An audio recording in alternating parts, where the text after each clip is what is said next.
Ajo është padyshim një nga mjetet e lundrimit më të bukura në botë. Në datat 9 dhe 10 prill, veliera më e bukur Americo Vespucci do të rikthehet në portin e Durrësit, pas 3 vitesh nga vizita e parë. Anija mësohet se do të ankorohet në kalatat 4 dhe 5 dhe do të jetë e mundur të vizitohet për publikun, ashtu siç dhe ka ndodhur në vitin 2022. Lajmi është bërë i ditur nga faqja zyrtare e kompanisë që menaxhon mjetin. Americo Vespucci është anija shkolle marinës italiane dhe konsiderohet si veliera më e bukur në botë.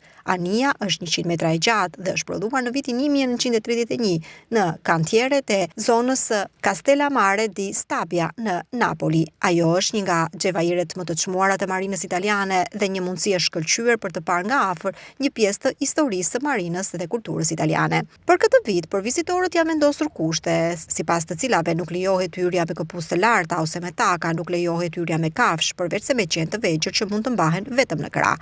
Nuk lejohet përdorimi i karrocave apo karrigeve për fëmijët.